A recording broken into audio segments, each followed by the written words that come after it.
როდესაც კომპიუტერს ვთავთ, პირველ რიგში სიცოცხლეს დედაპლატა აძლევს. აღნიშნული პლატა წარმოადგენს ძირითად ელექტრონულ პლატას, რომელიც ერთმანეთთან აკავშირებს ყველა მნიშვნელოვან კომპონენტს, CPU-ს, RAM-ს, ვიდეო ბარათს, მონაცემთა საცავებსა და სხვადასხვა გაფართოების მოწყობილობებს.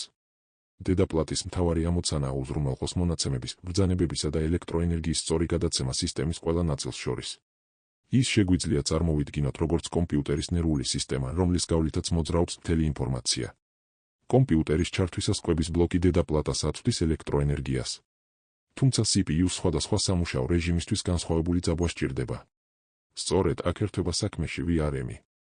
VRM-ი კვების ბლოკიდან მიღებულ ძაბვას გარდაქმნის და პროცესორს სტაბილურ ენერგიას აწვდის. ენერგიის მიწოდების შემდეგ მუშაობას იწყებს BIOS-ი ან UEFI. ეს არის დედაპლატაზე შენახული პროგრამული უზრუნველყოფა, რომელიც ამოწმებს კომპიუტერის ძირითად კომპონენტებს.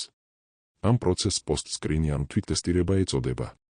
თუ ყველაფერი გამართულად მუშაობს, კონტროლი გადაეცემა ოპერაციულ სისტემას. დედაპლატის ცენტრში განთავსებულია CPU სოკეტი. სწორედ აქ მაგრდება ცენტრალური პროცესორი, რომელიც ასრულებს გამოთვლებს და ამუშავებს ინსტრუქციებს. პროცესორი მუდმივად ცვლის ინფორმაციას RAM-თან, სადაც დროებით ინახება აქტიურად გამოყენებული მონაცემები. ისტორიულად კომპიუტერის არქიტექტურა ოდნავ განსხვავებული იყო. ძველ დედაპლატებზე პროცესორი RAM-თან პირდაპირ არ იყო დაკავშირებული. მათ შორის მდებარეობდა სპეციალური ჩიპი, რომელსაც ჩრდილოეთ ხიდი ეწოდებოდა. როდესაც CPU-ს მონაცემები სჭირდებოდა, მოთხოვნა ჯერ ჩრდილოეთ ხიდთან იგზავნებოდა, ხოლო შემდეგ RAM-თან. ჩრდილოეთი ხიდი ასევე პასუხისმგებელი იყო ვიდეო ბარათთან სწრაფ კომუნიკაციაზეც. გარდა ამისა, დედაპლატაზე არსებობდა სამხრეთი ხიდიც, რომელიც USB პორტებს, მონაცემთა საცავებს, აუდიო სისტემასა და სხვა პერიფერიულ მოწყობილობებს მართავდა. ტექნოლოგიების განვითარების შედეგად ჩრდილოეთ ხიდის ძირითადი ფუნქციები თავად CPU-ში ინტეგრირდა. თანამედროვე პროცესორებში მეხსიერების კონტროლერი უშუალოდ პროცესორის შიგნით არის განთავსებული, რის გამოც RAM-თან კომუნიკაცია უფრო სწრაფი გახდა და შეფერხებები შემცირდა. დღეს ჩრდილოეთი ხიდი ცალკე ჩიპის სახით თითქმის აღარ გვხვდება, ხოლო მისი დარჩენილი ფუნქციების ნაწილი ჩიპსეტმა გადაიბარა. თანამედროვე სისტემებში CPU-სა და RAM შორის კავშირი პირდაპირია, რაც მონაცემთა გაცვლას მნიშვნელოვნად აჩქარებს. როდესაც პროგრამა ითხოვს მონაცემს, პროცესორი მას RAM-დან იღებს, ამუშავებს და შედეგს საჭირო მოწყობილობას გადასცემს. დედაპლატის კიდევ ერთი მნიშვნელოვანი კომპონენტია ჩიპსეტი.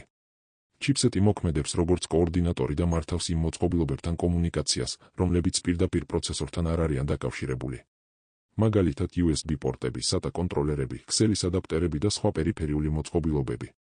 მაღალი სიჩქარის მოწყობილობებისთვის დედაპლატა იყენებს PCI Express-ის ხაზებს. ამ ინტერფეისით უკავშირდება ვიდეო ბარათი, სწრაფი SSD საცავები და სხვა წარმადობისთვის მნიშვნელოვანი მოწყობილობები. რაც მეტი ხაზი აქვს მოწყობილობას გამოყოფილი, მით მეტი მონაცემის გადატანა შეუძლია ერთდროულად. ინფორმაციის მოძრაობა დედაპლატაზე სპეციალური გამტარი ბილიკების საშუალებით ხდება. ეს ბილიკები ერთმანეთთან აკავშირებს პროცესორს, მეხსიერებას, ჩიპსეტს და დანარჩენ კომპონენტებს. თითოეული ელექტრონული სიგნალი ზუსტად განსაზღვრული მარშრუტით გადაადგილდება, რათა მონაცემები დანიშნულების ადგილამდე შეცდომის გარეშე მივიდეს. დედაპლატაზე ასევე განთავსებულია სხვადასხვა კონტროლერი, რომლებიც პასუხისმგებელნი არიან აუდიოს, ქსელის, Wi-Fi-სა და სხვა ფუნქციების მუშაობაზე. მაგალითად, LAN ადაპტერი ქსელურ პაკეტებს იღებს ან აგზავნის, ხოლო აუდიო კონტროლერი ციფრულ მონაცემებს ხმოვან სიგნალებად გარდაქმნის. საბოლოოდ, დედაპლატა მხოლოდ კომპონენტების დასამაგრებელი პლატა არ არის. ის წარმოადგენს კომპიუტერის ცენტრალურ ინფრასტრუქტურას, რომელიც უზრუნველყოფს ენერგიის განაწილებას, მოწყობილობების კოორდინაციას და მონაცემთა სწრაფ მიმოცვლას. სწორედ მისი წყალობით მუშაობს ყველა კომპონენტი ერთიან სისტემად და კომპიუტერი ასრულებს ჩვენს დავალებებს.